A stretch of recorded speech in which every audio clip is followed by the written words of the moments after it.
저는 오늘 이제 어떻게 해야 합니까? 라는 말씀으로 함께 은혜 나누겠습니다. 여러분은 데일리 카네기의 인간관계론이라는 책을 한 번쯤 접해보고 읽어보신 분들도 있을 것입니다. 이 책은 전 세계적으로 6천만 부 이상 팔려 이 데일리 카네기가 부와 명예를 얻고 살아가게 도와준 책이기도 합니다. 여러분, 100만 부가 팔려도 밀리언셀러라고 그래가지고요, 전 세계의 모든 뉴스가 다 다룹니다. 그리고요, 책을 만들면 10,000부 팔리는 게 그렇게 어렵다고 하더라고요.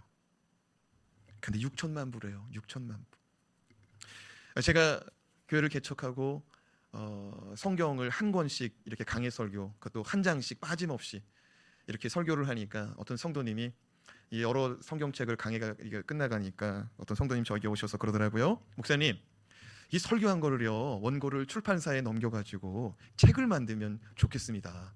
창세기 강해, 출애굽기 강해, 빌립보서 강해, 십계명, 이런 책들을 만들어 가지고 좀 이렇게 좀 팔면 어떻겠습니까? 그래서 제가 그랬어요. 책을 만드는 건 어렵지 않은 것 같아요. 제 친구가 출판사 사장도 있고 그러니까 책을 만드는 건 어렵지 않은데, 제 걱정은 누가 과연 내 책을 사줄까? 몇 권이나 팔릴까? 그런데 데일리 카네기는 6천만 부가 팔렸는데 우리나라까지 정말 베스트셀러로 지금 팔리고 있다는 것이죠. 그가 강연을 가면은요, 정말 많은 돈을 지불하고 그 강연을 들어야 되는 그런 유명한 강사였거든요. 그런데 이런 데일리 카네기가 그의 인생 가운데도 너무나 견디기 힘들고 어려운 고난과 절망, 역경의 시간이 있었기에 오늘 데일리 카네기에 대해서 조금 더 나누어 보도록 하겠습니다. 때는 미국이 경제 대공황으로 미국의 경제뿐만 아니라 세계의 경제가 아주 어려운 상황이었습니다. 오늘날 데일리 카네기는 자신의 상황이, 자신의 인생이 너무나 비참함을 보고 강물에 자신의 몸을 던질 생각을 하고 집을 나섰습니다. 이제 막 건물 모퉁이를 지나 강물이 나옵니다. 그리고 그 강물을 향하여 자기의 몸을 던지려고 하고 있었습니다. 그런데 그 모퉁이를 돌려고 하는데, 모퉁이를 지나려고 하는데 다리가 없는 채로 스케이트보드 위에 자기 몸을 의지한 한 남자가 데일리 카네기를 쫓아오면서 이렇게 말합니다. 선생님, 연필 필요하지 않습니까? 선생님이 연필 필요하지 않습니까? 말하는데 다리가 없는 사람임에도 불구하고 환하게 웃는 거예요. 선생님, 연필 필요하지 않으세요? 지금 생을 정리하려고 하는 데일리 카네기에는 그 소리가 들리지 않은 거예요. 너무 귀찮을 뿐입니다. 주머니를 뒤적거려서 1달러를 던져버립니다. 이 스케이트보드 위의 남자가 1달러를 집어들고서 그리고 손으로 땅을 짚고 막 이 데일리 카네기를 쫓아옵니다. 그리고 이렇게 말합니다. 선생님, 잠깐만요. 연필 안 받으셨어요. 연필 받으세요. 선생님, 연필 받으세요. 데일리 카네기가 됐다는 거예요. 지금 연필이 무슨 소용이에요? 됐다는 거예요. 이 스케이트보드 위에 있는 남자가 또 외칩니다. 선생님, 연필을 받으시던지 아니면 1달러를 다시 가져가세요. 데일리 카네기가 말합니다. 필요 없어요. 그냥 가지세요. 당신이 갖던지 말던지 그냥 당신이 알아서 하세요. 그런데 이 스케이트보드 위에 있는 남자가 땅을 짚으면서 계속 쫓아오면서 또 말하는 거예요. 선생님, 이 펜을 받으던지 연필을 받으시던지 아니면 1달러를 받으시던지요. 계속 쫓아오는 거야. 데일리 카네기가 정말 귀찮게 한다. 이 사람 끝까지 쫓아오게 생겼네. 받고 얼른 내 갈 길 가자. 그리고 딱 받아들었어요. 그런데 데일리 카네기는 그 연필을 받아드는 순간 자기의 생각과 자기의 마음이 바뀌었다는 걸 느낄 수가 있어요. 데일리 카네기는 그 연필을 받아드는 순간 이런 생각이 들었습니다. 이 사람은 나보다 더 어렵고 나보다 더 절망스럽고 나보다 더 가진 것 없고 나보다도 더 가난한데 어쩜 이렇게 웃으면서 나에게 그렇게 달려올 수가 있을까? 그리고 이 사람 1달러 연필 하나 팔아 살아가는데, 그리고 자기 인생을 돌아봤다는 거예요. 그리고 카네기는 다시 살기로 결심하고 마침내 그의 인생 가운데 연필을 건넨 그 사람으로 인하여 자신의 삶이 변화될 수 있는 그 모티브로 인하여 인간 관계론을 쓰게 됩니다. 그렇습니다. 우리가 아무리 힘들고 어려워도 잠깐 뒤돌아보면 나보다 더 힘든 상황에서 용기를 내고 힘을 내어 살아가는 사람들이 얼마나 많은지 몰라요. 내가 가진 것이 없어 괴로워하지만 뒤돌아보면 나보다 덜 가지고 못 가졌지만 그 속에서 얼마나 감사하고 살아가는지 몰라요. 오늘 말씀은 카네기와 같이 한때 너무나 힘들고 견딜 수 없는 절망 가운데 살던 사람들의 모습을 기록하고 있습니다. 말씀의 상황은 북이스라엘의 수도 사마리아 성이 아람왕 벳하닷 군대에 완전히 포위되어서 출입구가 봉쇄되고 성 안에 격리된 상태로 살아가는 사람과 성 밖에 성으로 들어가지 못한 사람들의 이야기를 기록하고 있습니다. 시간이 얼마나 많이 지났는지 성 안에는 굶주림이 가득 찼습니다. 비축한 양식이 다 떨어지고 성 안의 사람들은 아사 직전에 굶어 죽기 직전의 상황으로 이르렀습니다. 얼마나 굶주림이 심했던지 평상시에는 쳐다도 보지 않았을 당나귀의 머리를 은 80세겔에 팔고 사고 거래가 되었습니다. 은 80세겔의 가치는 이렇습니다. 은 한 세겔은 노동자의 4일치 품삯입니다. 그러니까 하루에 10만 원씩 품삯으로 했을 경우에 40만 원 돈 하는 거예요. 근데 80세겔의 당나귀의 머리를 사서 가마솥에 넣고 삶아서 그걸 먹었으니까 80세겔은 얼마냐면 320일치의 품삯입니다. 1년이 365일이고요. 52주를 쉬는데 52주를 다 못 쉬었다고 했을 때 320일치는 1년 연봉과 같은 거예요. 어떤 사람이 당나귀 머리를 가마솥에 넣고 삶아 먹기 위해서 1년 연봉 수백에서 수천만 원에서 수억까지 되는 돈을 당나귀 머리와 바꿔서 먹는다. 얼마나 먹고 싶었으면, 얼마나 먹을 것이 없으면 그것까지도 거래가 되었는가. 심지어는요, 성 안의 사람들은 비둘기의 똥을 모아가지고 그거를 팔았어요. 그럼 사람들이 그걸 얼마에 샀냐면은 은 5세겔을 주고 샀습니다.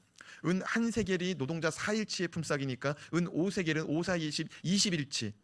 그러니까 쉬는 날을 제외했을 때 한 달 봉급을 주고 뭘 사 먹었다고요? 비둘기 똥. 여러분 상상할 수 없는 일들이 지금 그 사마리아 성이 봉쇄되고 격리되었을 때에 나타나는 현상이었습니다. 사마리아 성 사람들이 이렇게 처절한 삶을 살아갈 때 그 사마리아 성의 왕이, 북이스라엘의 왕이 그 수도 사마리아 성의 성 위의 길, 성루를 걷고 있었습니다.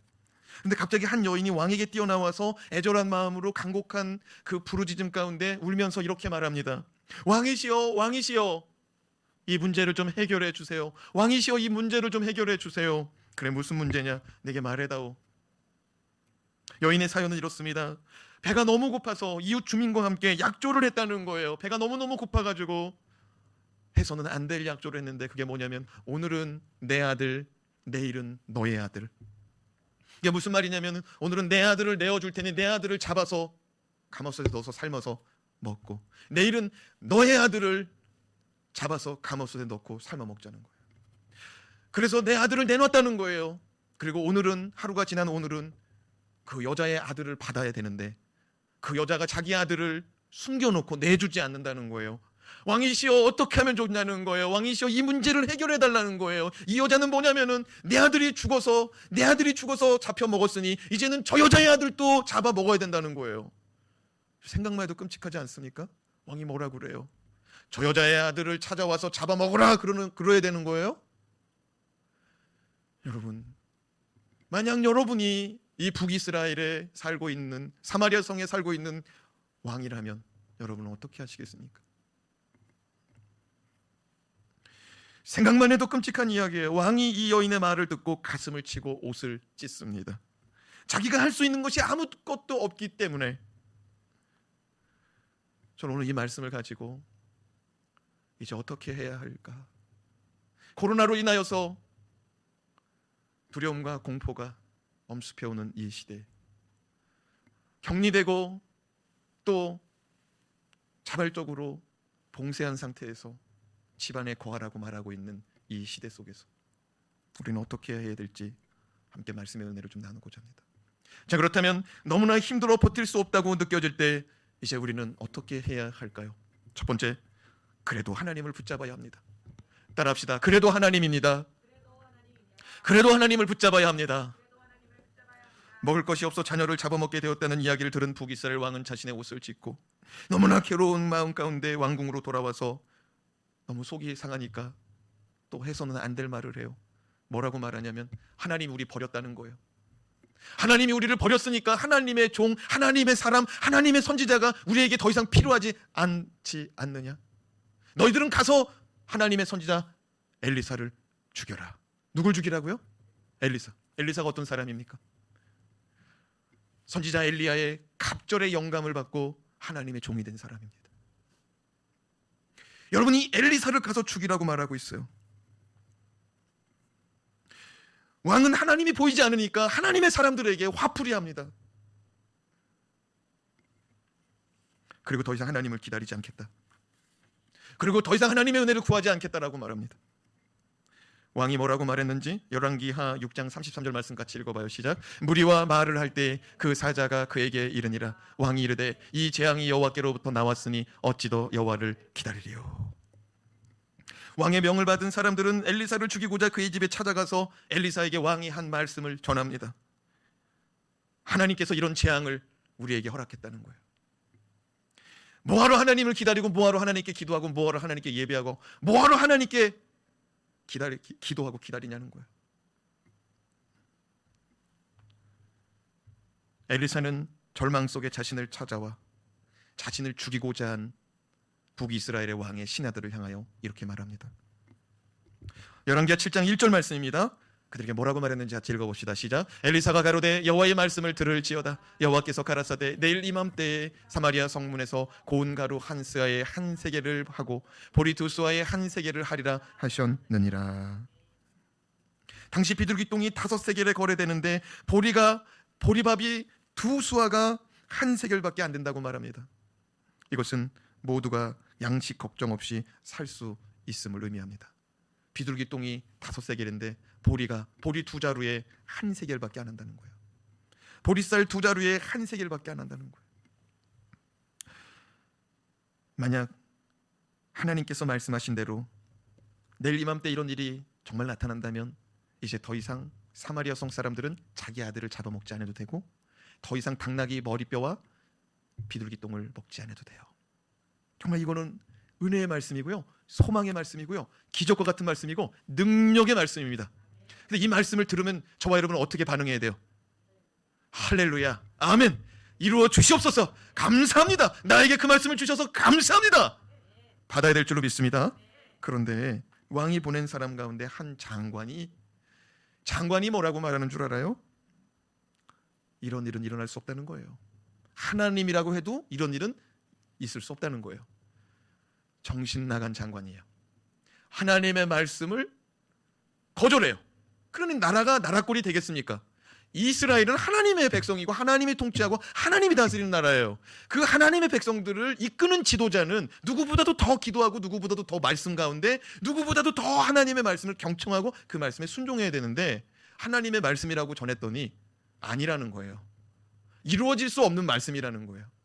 뭐라고 말했는지 2절 말씀 같이 읽어봐요. 시작. 그때 왕이 그의 손에 의지하는 자 곧 한 장관이 하나님의 사람에게 대답하여 이르되 여호와께서 하늘에 창을 내신들 어찌 이런 일이 있으리요 하더라. 엘리사가 이르되 내가 내 눈으로 보리라 그러나 그것을 먹지는 못하리라 하니라. 장관이 말합니다. 하나님이 하늘에서 창을 내신들 그런 일이 있을 수 없다는 거예요. 이스라엘 사람들은요, 이 하늘에 하나님의 이 나라 천국에 하나님의 이 곳간 또 보물 창고 또 하나님의 은혜를 담아놓는 곳이 있다고 믿었습니다. 그리고 하나님께서 창문을 열고 하나님께서 문을 열고 오늘 우리가 찬양했잖아요. 하늘의 문을 여소서 이곳을 주목하소서. 이스라엘 백성들은 하나님께서 복을 내리실 때 하늘의 문을 열고 내려주신다고 믿었어요. 그러니까 비가 내리는 것도 하나님께서 하늘의 문을 열어서 비가 내린다고 믿었어요. 신명기 11장에 기록되어 있죠. 그런데 여러분, 이 장관이라는 사람이 하나님의 백성의 지도자라는 사람이 하나님이라도 이런 일은 없다는 거예요. 하나님이라도 이런 일은 이룰 수 없다는 거예요. 이런 사람 소망이 있습니까? 없습니까? 이런 환경의 소망보다 더 불행한 것은 자기 입으로 자기가 망하는 길을 선택한다는 거예요. 잠언 18장 20절에서 21절 말씀을 같이 읽어봅시다. 시작. 사람은 입에서 나오는 열매로 말미암아 배부르게 되나니 곧 그의 입술에서 나는 것으로 말미암아 만족하게 되느니라. 죽고 사는 것이 혀의 힘에 달렸나니 혀를 쓰기 좋아하는 자는 혀의 열매를 먹으리라. 이게 무슨 말이에요? 말하는 대로 된다는 거예요. 말에 권세가 있다는 거예요. 내가 선한 것을 내 입에서 선포하면은 그 선한 것이 내게 오는데, 내가 안 된다는 말과 내가 저주하는 말과 내가 나쁜 말을 하면 그것이 내 삶의 열매로 돌아온다는 거예요. 사랑하는 여러분, 우리의 입술에 하나님이 축복과 저주의 권세를 주셨으니 저와 여러분은 우리 입술을 통해서 좋은 말, 착한 말, 예쁜 말, 더 나아가 축복을 선포하시길 주님의 이름으로 축원합니다. 사랑하는 여러분, 하나님은 이 세상을 뭐로 창조하셨어요? 말씀으로 창조하셨어요. 빛이 있으라 하시니 빛이 있었어요. 아무것도 없는 흑암과 공허와 혼돈밖에 없는 그때에 하나님은 말씀으로 창조하시고 흑암을 물리치시고 혼돈을 물리치시고 질서 있게 첫째 날, 둘째 날, 셋째 날, 넷째 날, 다섯째 날, 여섯째 날, 일곱째 날, 인생의 모든 피로를, 모든 것을 창조하시고 다스리고 통치하되 여호와 하나님께 예배하는 백성이 되라고 말씀하십니다. 하나님의 말씀을 받고 하나님의 말씀대로 살아가는 저와 여러분이 되었으면 좋겠습니다. 그리고 하나님의 말씀을 받을 때 아멘으로 화답할 수 있는 복된 인생이 되었으면 좋겠습니다. 둘째로, 이제 우리는 어찌해야 합니까? 서로 위로하며 살아가야 합니다. 따라합시다. 서로 위로하며 살아갑시다. 여러분, 엘리사가 한 장관과 대화를 나누고 있을 그때 사마리아 성 밖에, 사마리아 성문 앞에서는요, 또 다른 사건이, 또 다른 사람들의 이야기가 전개되고 있습니다. 같은 시간대에 지금 성으로 들어가는 입구는 다 봉쇄되어 있습니다. 그 성문 앞에서 4명의 사람들이 문 두드립니다. 우리 좀 살려달라고. 근데 성 안에 들어갈 수 없는 사람들입니다. 그들은 전염병, 특별히 문둥병에 감염된 사람들입니다. 그들이 성 안으로 들어간다면은 많은 사람들이 문둥병에 감염될 것입니다. 이 사람들은 들어가면은 성 안에서 사람들에게 맞아 죽을 것이고, 가만히 있으면은 굶어 죽든지 병들어 죽든지 진퇴양난의 사람들입니다. 인생으로 말하면 희망이 없는 정말 최악의 환경에 처해 있는 사람들이라 할 수가 있습니다. 그런데 그 문둥병자들은 사마리아 성문 앞에서 앉아서 서로 위로하고 있더라고요. 서로 격려하고 있다고요. 살 길을 한번 찾아보자고. 낙심하고 좌절하여서 절망하여서 우리 이렇게 무너질 것이 아니라, 죽음을 기다릴 것이 아니라 한번 살 길을 한번 찾아보자고 말하면서 서로 격려하고 있더라고요. 뭐라고 말하고 있는지 3절 4절 말씀 같이 읽어요. 시작. 성문 어귀에 나병 환자 4사람이 있더니 그 친구에게 서로 말하되 우리가 어찌하여 여기에 앉아서 죽기를 기다리랴. 만일 우리가 성읍으로 가자고 말한다면 성읍에는 굶주림이 있으니 우리가 거기서 죽을 것이요, 만일 우리가 여기서 머무르면 역시 우리가 죽을 것이라. 그런즉 우리가 가서 아람 군대에게 항복하자. 그들이 우리를 살려두면 살 것이요, 우리를 죽이면 죽을 것이라 하고. 성문 앞에 있던 4사람은 문둥병에 걸린 사람들이라고 말했습니다. 이 사람들이 3가지 경우수를 얘기하고 가장 가능성 있는 것을 택하자고 말합니다. 지금 이 상황에서 가장 좋은 경우의 수를 말합니다. 첫 번째는 뭐냐? 우리가 성 안으로 들어가면 거기서 맞아 죽을 것이다. 그리고 두 번째, 그냥 이 자리에서 기다리고 앉아 있으면 굶어 죽을 것이다. 또는 병들어서 면역력이 더 떨어져서 죽을 것이다. 그리고 세 번째는 저 아람 군대의 군사들에게 가서 항복하고 양식을 얻어먹고 살아보자. 그런데 만약 그들이 우리를 죽인다면 그냥 거기서 죽자. 거기서 죽으나 여기서 죽으나 성 안으로 들어가서 죽으나 우리는 어차피 죽을 수밖에 없는데, 그래도 혹시 살 수 있는 확률이 있는 그곳에 우리 소망을 두고 가보자. 이들은 육신의 질병과 배고픔의 절망 속에도 혹시나는 작은 희망을 버리지 않고 그 희망을 붙잡고 나아갔던 것입니다. 이것이 바로 하나님이 기뻐하는 모습입니다. 하나님은 소망을 붙잡고 희망을 붙잡고 할 수 있다 해보자. 그리고 하나님을 붙잡는 자들, 그들을 기뻐하시고 그들과 함께 하신다는 것이죠. 하늘의 작은 구름을 보며 큰 비가 올 것을 바라보았던 엘리야처럼 삶의 작은 희망이 남아있다면 그것을 포기하지 않는 우리가 되었으면 좋겠습니다. 더 나아가 하나님은 지금도 우리를 격려하고 계심을 기억합시다. 예레미야 29장 11절로 13절 말씀을 같이 하나님의 마음을 헤아리는 그런 심정으로 같이 읽겠습니다. 나 여호와가 말하노라. 너희를 향한 나의 생각은 내가 아나니 재앙이 아니라 곧 평안이요 너희 장래에 소망을 주려 하는 생각이라. 너희는 내게 부르짖으며 와서 내게 기도하면 내가 너희를 들을 것이요 너희가 전심으로 나를 찾고 찾으면 나를 만나리라. 지금도 하나님은 우리를 향한 계획이 평안인 줄로 믿습니다. 지금 우리는 코로나의 재앙 가운데, 코로나의 이런 바이러스가 창궐한 가운데 위기 속에 살아가고 있습니다.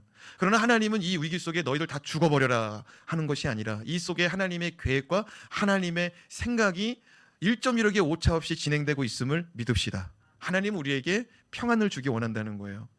그리고 이 재난 가운데서 나를 찾고 나를 만나라고 말합니다. 여러분, 이 환난 가운데 주님을 찾는 우리 모두가 되었으면 좋겠습니다. 여러분, 우리 속에 있는 이 지금의 삶은 하나님이 붙잡아 주셔야 되고요, 하나님이 치료해 주셔야 되고요, 하나님이 도와주셔야만이 살 수 있는데, 하나님 말씀하신 게 뭐냐면은 재앙 가운데 나는 너희에게 평안을 주고 싶다는 거예요. 여러분, 우리 인생은요, 많은 것을 소유하지 않아도 평안하면 감사한 것 같아요. 덜 먹고 좋은 것을 잘 못 먹어도요, 편안하고 평안하면 감사하게 돼요. 근데 비교하는 순간 평안은 깨지고요, 욕심 부리는 순간 평안은 깨지고요, 평안이 깨지는 즉시 그 자리에 뭐가 들어오냐면 두려움과 염려와 공포가 들어오는 거예요. 근데 하나님이 이 모든 걸 다 밀어내고 너희에게 평안을 주고 싶다는 거예요. 하나님의 평강이 저와 여러분의 가족 가운데 임하기를 축복합니다. 사도 바울은 이렇게 말합니다. 데살로니가전서 5장 14절 말씀 같이 읽어보겠습니다. 또 형제들아, 너희를 권면하노니 게으른 자들을 권계하며 마음이 약한 자들을 격려하고 힘이 없는 자들을 붙들어주며 모든 사람에게 오래 참으라. 그러니까 데살로니가 교회 성도들에게 바울이 목회적인 권면, 설교 말씀을 편지에, 데살로니가 전서에 담아서 보냈습니다. 그 내용이 뭐냐? 너희들한테 내가 권면한다, 너희들한테 내가 가르친다. 너희 성도들 서로 붙잡아 주라는 거예요. 마음이 약한 자를 격려해 주라는 거예요. 힘이 없는 자들을 붙잡아 주라는 거예요. 게으른 자들을 권면하고 경계해서 게으르게 되지 않도록, 나태하게 되지 않도록 도우라는 거예요. 데살로니가 성도들 리더십들에게 가르치는 거예요. 믿음 좋은 너희들아, 너희들보다 믿음이, 너희들보다 마음이 연약해진 자들, 그들에게 권면하라는 거예요. 목회자가 교회 리더십들에게 지금 가르치고 있는 거예요. 사랑하는 여러분, 리더가 깨어있다면, 가정의 리더가 깨어있다면 그 가정 소망이 있어요. 교회의 리더가 깨어있다면 그 교회 소망이 있어요. 사랑하는 여러분, 믿음의 연약한 지체들을 돌아볼 수 있기를 바랍니다. 그리고요, 이 코로나 때문에 조금 나태해진 삶을 살기가 쉬운데 권면해서 기도하자고, 예배 드리자고, 그리고 매일 성경 하자고, 그리고 매일 성경 속에서, 새벽 속에서, 그리고 오늘을 살아가는 나에게 하나님이 주신 감동을 같이 나누고 같이 공유하는, 그래서 서로가 서로를 격려하고 일으켜내고, 우리가 어차피 시간이 갈 것인데, 이 시간 이거 아니면 드라마 보고 잘 것인데 일찍 자고 새벽에 일어납시다. 다른 시간 줄이고, 스마트폰 시간 줄이고, 드라마 시간 줄이고, 뉴스 시간 줄이고, 그 시간에 우리 30분만이라도 매일 성경 열어봅시다.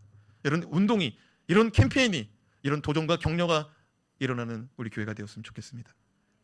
이런 위기에 하나님이 말씀을 통해서 위로하실 거예요. 힘을 주실 거예요. 이것이 성도의 역할입니다. 이 시대는 절망이 쌓여가는 시대입니다. 낙심한 사람들이 많이 있어요. 그들을 위로하는 우리 모두가 되었으면 좋겠습니다.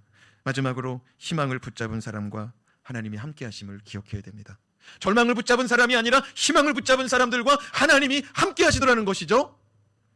하나님은 절망 속에서 소망을 품은 자들을 귀히 여기십니다. 하나님은 절망 중에도 작은 희망을 붙잡은 문둥병자들, 세상에서 격리되고 너희들은 우리 가운데 들어오지 마, 그렇게 세상 사람들이 멀리했던 그 사람들, 하나님은 그들을 통해 이스라엘, 북이스라엘 전체, 사마리아 성 전체 사람들을 구원하시기로 작정하십니다. 이제 4명의 문둥병자는 서로 힘을 합쳐서 아람 군대의 진영으로 걸어 들어갔습니다. 문둥병은 면역력이 약해져가지고 상처가 난다든지 그러면은 곪아요. 그런데 곪으면은 이게 뼛속까지 들어가는 거예요. 진물이 나고 고름이 떨어집니다. 근데 문제는 면역력이 없다 보니까, 항체가 없다 보니까 이게 걷잡을 수 없이 계속 들어가는 거예요. 그래서 어떤 사람들은 코가 짓물어져서 뭉개지고, 어떤 사람은 손가락이 뭉개지고, 어떤 사람들 중에는 아마 이 4명의 문둥병자들 중에는 발가락이 하나 둘씩 녹아내리고 떨어져 나가서 이렇게 뭉뚱그려진 발을 가진 사람이 있을 겁니다. 근데 어떤 사람들은 발목이 잘려지고 다 떨어져 나간 사람도 있었겠죠. 그들이 걷는다고 생각해 봅시다. 몇 걸음 걷다가 쿵 하고 넘어질 거예요. 왜? 손발이 온전하지 않으니까. 그리고 넘어져서 아프다고 말해도 입이 짓무른 사람은 어떻게 말할까? 이게 표현도 안 됐을 거예요. 그런데 그 사람들이요, 지금 뭐라고 말했냐면은 죽으면 죽으리라. 그곳에 가서 저들이 우리에게 양식을 주면은 살 것이고 그들이 우리를 죽이면 죽을 것이니 차라리 거기를 가자. 그러면서 넷이서 힘을 합쳐서 가고 있는 거 아닙니까? 갈 때 어떤 사람들이, 다리가 온전하지 않은 사람들이 쿵 하고 주저앉으면 옆에서 이렇게 말했을 것입니다. 일어나, 어서 일어나. 그러면서 자기 손을 내밀어서 붙잡고 일으켜 줬을 거예요. 몇 걸음 더 가다가 또 다리가 온전하지 않으니 또 쿵 하고 넘어졌을 것입니다. 그러면 또 옆에서 조금만 더 힘내자. 조금만 더 힘내. 이보게 같이 가자. 다 왔어. 그래, 가자. 또 몇 걸음 가다가 또 쿵 하고 넘어졌을 거예요. 아이고, 나는 이제 더 이상 못 가. 난 더 이상 못 가. 그래, 그럼 조금 쉬었다가 가자. 그렇게 그들이요, 앉았다 일어섰다 넘어졌다 일어났다를 반복하며 그 아람 진영에 도착했을 것입니다. 세상에서는 이들이 버려진 사람이요 소망 없는 사람이었지만 하나님이 그들을 붙잡아 주시니 그들을 통하여 놀라운 일이 일어나는데요. 이야, 이들의 발걸음이요 다르게 들리게 하시는 거예요. 하나님이 이들의 넘어지는 소리가 다르게 들리게 하고요, 힘내라고 으쌰으쌰 하는 소리가 다르게 들려지는데 어떻게 다르게 들려졌는지 6절 말씀을 같이 한번 읽어봅시다. 시작. 이는 주께서 아람 군대로 병거 소리와 말소리와 큰 군대의 소리를 듣게 하셨으므로 아람 사람이 서로 말하기를 이스라엘 왕이 우리를 치려하여 햇사람의 왕들과 애굽 왕들에게 값을 주고 그들을 우리에게 오게 하였다 하고. 이게 무슨 말이냐? 말씀을 보면은 이는 주께서 아람 군대로 병거 소리와 말소리와 큰 군대의 소리를 듣게 하셨답니다. 그러니까 사람들이 지금 문둥병자 4사람이 지금 걸어가는데 한 사람이 발이 다 뭉개져 가지고 병으로 인하여 발이 제대로 된 온전한 발이 아니어 가지고 걷다가 그냥 쿵 하고 넘어지는 소리가 전차를 끌고 오는 소리처럼, 힘내자고 붙들고서 으쌰 했는데 그들의 발걸음, 그들의 목소리가 군호에 맞춰서, 군령에 맞춰가지고 힘차게 걸어오는 하나 둘 군대의 구령에 맞춰 걸어오는 군사들의 목소리로 들리게 했다는 거예요. 사랑하는 여러분, 아람 군대가 들을 때는 천지가 개벽하는 소리처럼 어마어마한 군대가 몰려오는 것처럼 들리게 하셨다는 거예요. 이 4명의 문둥병자를 통해서 이 4명의 걸음은 하나님이 함께 하시니 세상에서 가장 연약하고 가장 보잘것없고 가장 가진 것이 없고 가장 불행하다고 할 수 있는 이 4명의 사람들이 희망을 붙잡고자 하니, 저 성중에 있는 사람이 다 절망 가운데 있을 때에 성 밖에 있는 4사람이 희망을 붙잡고자 하니 하나님이 그들을 사용하시더라고요. 그들은 아람 진영에 갔는데 깜짝 놀랐습니다. 막사가 군인들이 쳐놓은 텐트가 있는데, 그리고 군인들이 밥을 지어놓고 또 이제 먹기만 하면 되는데 아무도 없는 거예요. 말과 나귀가 메어 있는 채로 아무도 없는 거예요. 불러도 대답이 없는 거예요. 여기저기 찾아봐도 대답이 없는 거예요. 배고파서 얼른 한 숟갈을 먹으면 좋겠는데 누가 갑자기 나타나서 넌 누구냐 하면서 칼을 들이내고 죽을 수 있으니까 계속 찾아보는 거예요. 아무리 찾아봐도 아람 군사가 보이질 않는 거예요. 아무도 없다는 걸로 확인하고 허겁지겁 물 마시고 허겁지겁 양식을 먹고 자기 배를 채우고, 이 막사에 들어가니까 여기도 사람이 없는데 의복이 많이 있어요. 의복을 입고서 그들이 군대 놀이를 합니다. 대장 놀이를 합니다. 여봐라 명령도 내립니다. 그러면 그 중에 하나가 또 예 하고 달려오기도 합니다. 그렇게 먹고 마시고 여흥을 즐기고 그들이 놓고 간 보급품을 다 주머니에 넣고 은금을 주머니에 넣고 있는데 그 중에 한 사람이 이렇게 말하는 거예요. 여보시오, 이 좋은 것을 우리만 누리고 있다면 우리에게 큰 벌이 임할 것 같소. 이것은 같이 나눠야 될 것 같습니다. 저 성 안에 있는 사람들과 같이 나눠야 될 것 같습니다. 할렐루야. 여러분, 지금은 세상이 우리를 멀리하고 있거든요. 세상 사람들이 믿는 사람들 멀리하고 타박하고 눈총 주고 교회를 싫어하고 있거든요. 그러나 우리가 하나님 버리면 안 될 줄로 믿습니다. 하나님 말씀 버리면 안 될 줄로 믿습니다. 하나님을 붙잡고서 살아가야 돼요. 그리고 정말 하나님의 복음이, 정말 하나님의 은혜가, 정말 하나님의 기적과 같은 일들이 필요할 때, 그리고 죄와 사망 권세를 해결하신 주의 복음이 필요한 자들에게 전달해야 될 줄로 믿습니다. 4명의 나병 환자들은요, 문둥병자들은 성 안에 온전한 사람들이 너희들 오지 마, 너희들 저쪽에 떨어져 있어, 너희들 오지 마, 이렇게 멀리하고 격리하고 봉쇄하여 그들을 받아들이지 않았어요. 근데 이 4명의 나병 환자들이 하나님을 주시는 소망, 여러분, 하나님은 소망의 하나님인 줄로 믿습니다. 하나님은 죽어 너희들 죽어, 다 죽어야 돼, 이런 분이 아닌 줄로 믿습니다. 하나님이 주시는 마음은 소망, 죽은 자도 살려내시는 분이 하나님인 줄로 믿습니다. 사망 권세 이겨내시고 우리 가운데 부활의 생명, 영생을 주시는 분이 하나님인 줄로 믿습니다.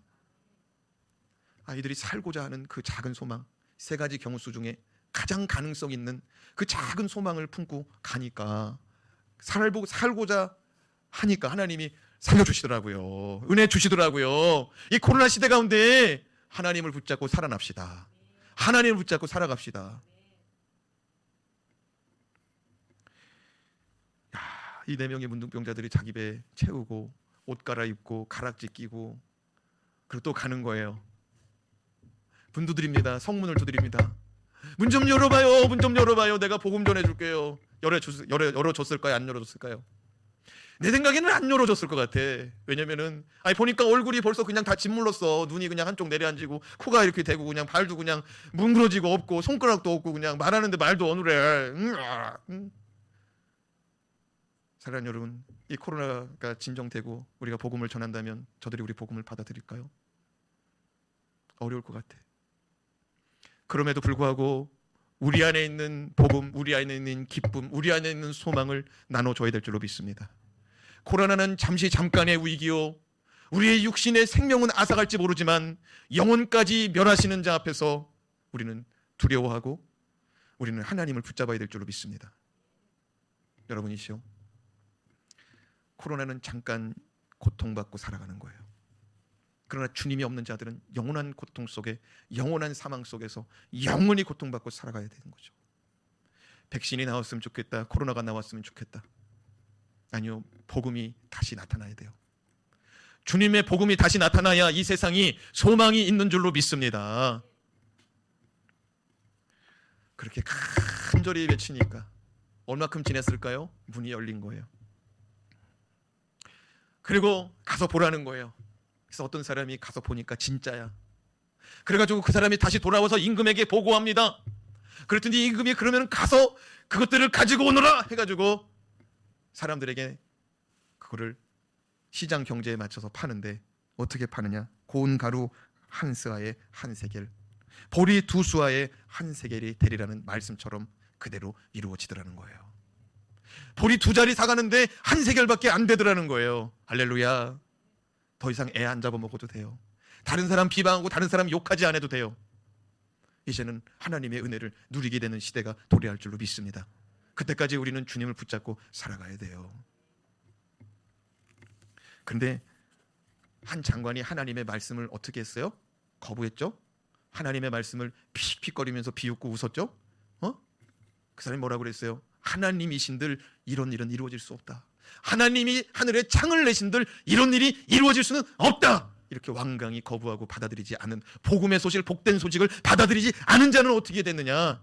그 성문이 열리는 순간, 그 장관이 성문이 열리는 그 자리에 서가지고 사람들이 얼마나 많이 나가서 거기 가서 양식을 구해오고 거기 가서 돌아오나 구경하다가 뒤에서 또 어마어마한 인파가 나오는 거를 발견 못해가지고 밟혀 죽어요. 너무 많은 사람들이 성문을 열고 나가려고 그러는데 그 속에서 앉아가지고 구경하다가 엘리사가 뭐라고 그랬어요? 너는 그것을 보리라. 그러나 그것은 먹지는 못하리라. 그 말씀이 이루어지는데 네 말대로 이루어지리라 그랬어요. 네 말대로 이루어지리라. 사랑하는 여러분, 우리가 설교 말씀 들으면 그럽니다. 아이고 맨날 목사님은 똑같은 얘기만 해. 아니요, 똑같은 얘기가 하나님의 말씀이에요. 하나님의 말씀을 받읍시다. 소망의 말씀을 받읍시다. 생명의 말씀으로 받읍시다. 그 말씀을 붙잡는 자, 그가 길이요 진리요 생명이신 주님을 붙잡고 마침내 영생을 누리게 되는 줄로 믿습니다. 우리는 사도 바울의 말씀을 한번 눈여겨봐야 돼요. 빌립보서 4장 6절에서 7절 말씀 같이 읽어요. 시작. 아무것도 염려하지 말고 다만 모든 일에 기도와 간구로 너희 구할 것을 감사함으로 하나님께 아뢰라. 그리하면 모든 지각에 뛰어난 하나님의 평강이 그리스도 예수 안에서 너희 마음과 생각을 지키시리라. 사랑하는 여러분, 염려할 게 많은 빌립보 교인들인데 사도 바울이 빌립보 교인들에게 뭐라고 그러면 아무것도 염려하지 말고 다만 모든 일에 기도하라는 거예요. 여러분, 기도할 때 염려가 사라질 줄로 믿습니다. 선포합시다. 주 예수여, 나의 기도를 들으시고 염려가 떠나가게 하소서. 여러분, 뭐가 걱정돼요? 우리 애들 출퇴근하고 우리 애들 학교 가는 게 걱정이 돼요? 내 남편이, 내 아내가, 내 자녀들이 어디 다니는 게 걱정돼요? 우리 하나님께 기도합시다. 목사님, 기도하면 기도가 다 합니까? 안 하는 것보다 낫죠. 여러분, 우리가 마스크 쓰고 손 닦는 일 당연히 해야 됩니다. 조심해야 됩니다. 접촉도 조심하고 말하는 것도, 말 섞는 것도 조심해야 됩니다. 그러나 그보다 우리의 정신은, 우리의 마음은 내가 기도하고 있느냐, 기도하고 있지 않느냐, 이것을 경각심을 가질 수 있는 자가 참 믿음을 소유한 자인 줄로 믿습니다. 나라를 위해서 기도하시고요, 가정을 위해서 기도하고, 교회를 위해서 기도하고, 기도하는 어린이, 기도하는 성도들 되시기 바랍니다. 그리하면 모든 일에 기도와 간구로 구할 것을 감사함으로 아뢰면, 그리하면 하나님 평강을 주신대요. 말씀을 다시 올려봐요. 그리하면 하나님의 평강이 그리스도 예수 안에서 너희 마음과 생각을 지키시리라. 할렐루야. 위기 속에 하나님은 재앙이 아니라 평강을 주려고 했는데 다 뭐로 평강을 뺏기느냐? 염려로 뺏기더라 이거예요. 그러니까 이 코로나의 시대를 통해서 마음이 편안한 자, 그가 믿음 있는 자예요. 그러니까 목사도 이 코로나가 다가와서 뭐 공문이 왔다 갔다 하고 뭐 교회 안에 사람이 없고 교회 문을 걸어 잠고 하니까 믿음이 쫄아들더라고요. 그런데 이 새벽 예배가 있으니까 강단에 엎드려가지고 도와달라고 하니까 하루를 버티게 되고, 그 다음날 버티게 되고, 일주일을 버티고 한 달을 버티게 되니 뒤돌아보니 이겨내더라고요. 목회자뿐일까요? 성도도 그렇게 살아야 될 줄로 믿습니다. 지금은 마지막 때예요. 지금은 마지막 때. 모든 사람이 깨어있지 않으면 잠자는 자와 같은 거예요. 마지막으로 시편 30편 11절에서 12절 말씀 읽고 마치겠습니다. 시작. 주께서 나의 슬픔을 변하여 춤이 되게 하시며 나의 베옷을 벗기고 기쁨으로 띠띠우셨나이다. 이는 잠잠치 아니하고 내 영광으로 주를 찬송하게 하심이니 여호와 내 하나님이여 내가 주께 영영이 감사하리이다. 시편 기자가 뭐라고 고백하냐면은 주님이 내 슬픔이 변하여 기쁨이 되게 하시고 나의 베옷, 나의 거칠은 베옷을 벗기시고 주님께서 기쁨의 옷을 입혀주신다면 나는 영원히 주님을 찬양하겠다는 거예요. 할렐루야. 여러분, 코로나 안 걸리고 잘 살아. 그게 뭐예요? 여러분, 안 걸렸어요? 하나님께 감사하시기 바랍니다. 걸렸어요? 하나님의 치유하심을 구하고 하나님의 은혜를 구하여 하나님이 영광 돌리시는 날을 소망합시다. 고쳐주시는 역사를 봅시다. 그리고 이 세상에서요, 염려를 더한들 너희의 키를 한 자를 더할 수 있느냐? 염려를 더한들 무슨 일을 할 수 있냐는 거예요. 그냥 염려는 염려일 뿐이라는 거예요. 아무 유익이 없다는 거예요. 소망을 가지고 우리의 삶을 변화시키고 우리의 삶을 새롭게 열어가실 주 예수 그리스도, 새 길을 여신, 자신의 몸을 찢어 새 길을 여신 새로운 살 길을 대신 예수, 그 예수를 붙잡는 저와 여러분, 날마다 말씀과 기도로 살아가며 날마다 연약한 자들을 돌아보며 격려하여 함께 말씀과 기도로 살아가자고 일으켜 세우는 저와 여러분 되었으면 좋겠습니다. 지금 이 시대는요, 코로나보다 더 무서운 영혼을 멸하시는 주님의 심판 앞에 복음이 필요한 자들이 많은 줄로 믿습니다. 다시 믿음이 무엇인지, 다시 성도가 무엇인지 다시 한번 심기일전하고 새롭게 일어서는 저와 여러분 되길 주님의 이름으로 축원합니다.